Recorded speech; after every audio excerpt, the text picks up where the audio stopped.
Hello YouTubers, Alaska Prepper here. Well, ladies and gentlemen, we are entering into the final days. The final days of civilization? No, ladies and gentlemen, not that. But the days that will bring us closer and closer to having a world war if we continue to go down the road that we are going down today, ladies and gentlemen. We're going to talk about that during today's video. But first, I wanted to go ahead and talk about this first.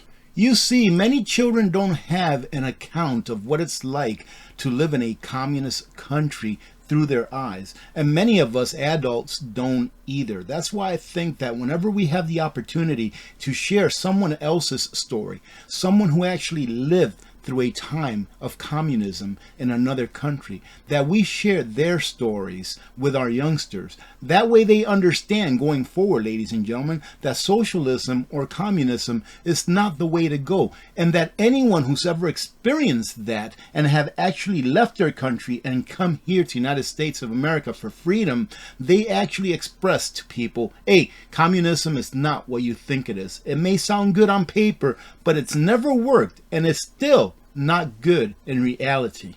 I will go ahead and leave the link to this video and article so that you can come and revisit it if you like, but I recommend that you do. The video is much more interesting than the article because the article is just a short snippet of what the video goes over. The dark parallels of China's Cultural Revolution and today's America. And a survivor, Z Van Fleet, tells us of her account there. And she says, quote, "From a very early age, from kindergarten, we were taught that our parents are just biological parents." And she says that the real parent in the party is the chairman or Chairman Mao. That's what they were taught as children. And so if there's a conflict between choosing your own parents or the party, you should always choose the party. And that's basically what the Red Guards did. And this obviously is a lady that's talking about her experience growing up in communist China. Communism is about abolition of private property. Now remember, these are her words, her experience, not mine. But I would say more important than that, she says, is the abolition of independent thinking. It's really about control of people's minds, and also it's about dividing people. They don't want to rule over a united population, she says. Does that sound a bit familiar of what's going on here in the United States of America and other Western nations, ladies and gentlemen? It just makes sense that when you keep a population divided, the population as a whole is weaker, and the government can manipulate that population as it wishes.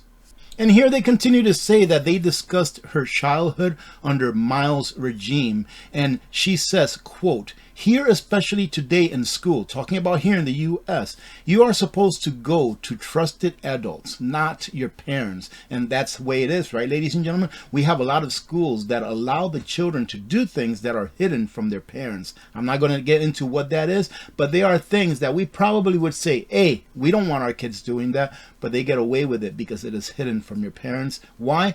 Let me put this as best as I can. Some within our own government in the U.S. believe that the children belong to the community and not to the parents. And ladies and gentlemen, ask yourselves, do you think that your child is the responsibility of your community as a whole, or first and foremost your responsibility? And if your child is first and foremost your responsibility, shouldn't it be you that gets to shape their morals and their logic and their thinking? Has an apocalyptic confrontation between the U.S. and Iran become inevitable? Well, I think that we still have a chance to get out of this without creating more havoc around the world. But in my opinion, ladies and gentlemen, governments need war. The longer that a government is on a fiat currency Ponzi scheme system, the more wars that a government needs in order to cover up the Ponzi scheme itself. Just take a look at the perpetual war cycle that we've been through for probably the last 25 years or so. I was just thinking the other day that little Miss Alaska Prepper has lived in a world where there has been war every single day of her life. thus far. Central banks need wars in order to continue to print money out of thin air in order to keep the Ponzi system going.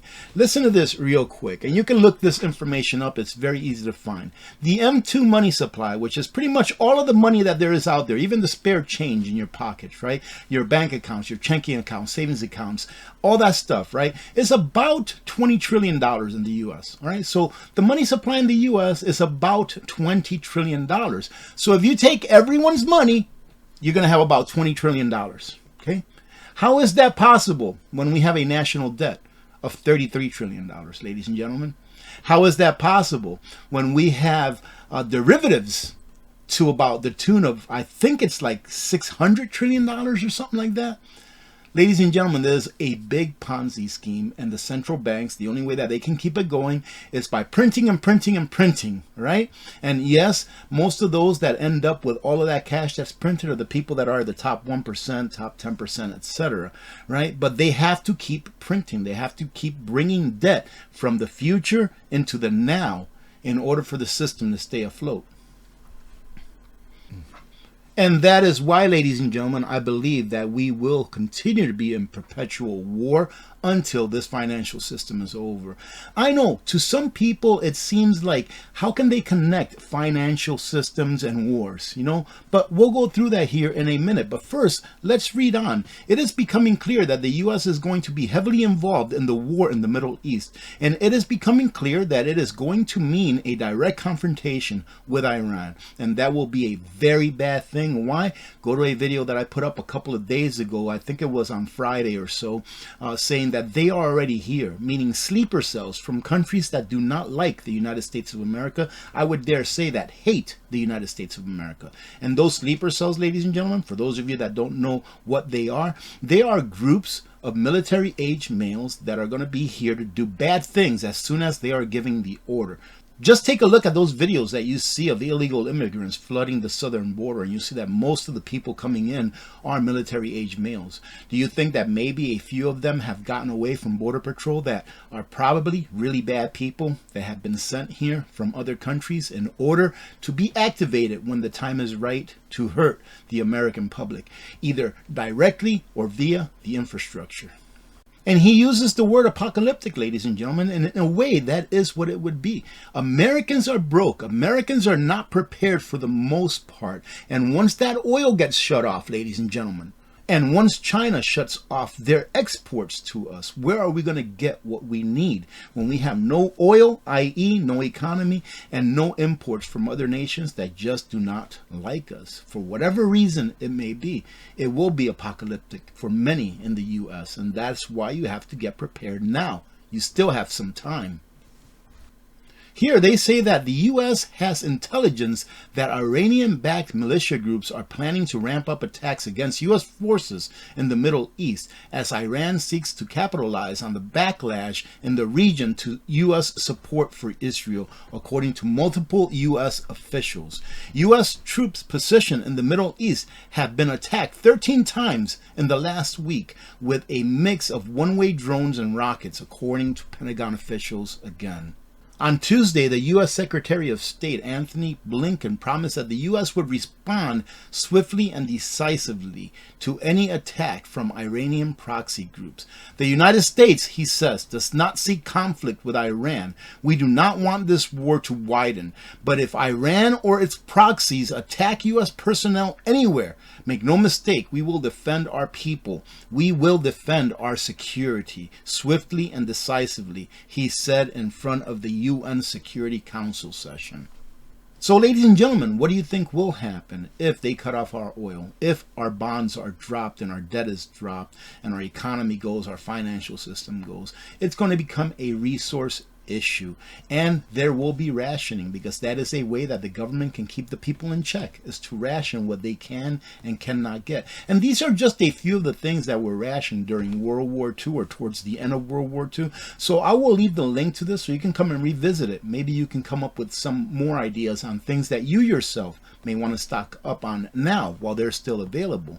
So it says here that by the close of the war, World War II they were talking about, ration books have been issued for bicycles, gasoline, fuel oil, kerosene, solid fuels, stoves, rubber or rubber footwear, shoes, sugar, coffee, processed foods, meats, canned fish, cheese, canned milk, fats, and typewriters. Butter, meats, dairy, all of these things were being rationed during that time. So the question is this, do you use any of those things that you think may be rationed in the future should we go into an extended conflict in the Middle East? If you do, then get it now while it's still available. I'm pretty sure that you won't be sorry.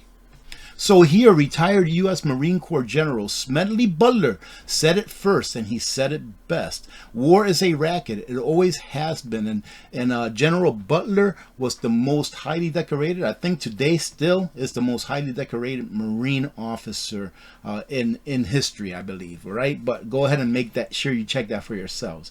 But what often goes unsaid is the next sentences. And this is also coming from General Butler. It is possibly the oldest, easily the most profitable, surely most vicious.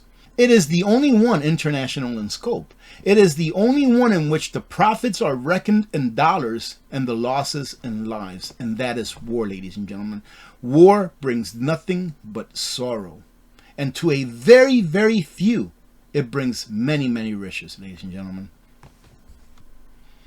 And here are the world's top 25 defense companies by 2022 revenues using data from Defense News. Note that their graphic shows each company's revenue just from defense, all right? Not total revenue, it's just from defense. So if you look, for example, Boeing is one of these companies here. This is just from their defense contracts. The first one we see here, Lockheed Martin, $633 billion.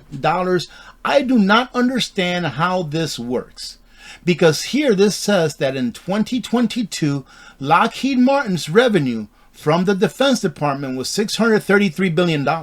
However, the entire scope for the Defense Department's funding or budget for 2022, I'm sure was only about $850 to $900 billion.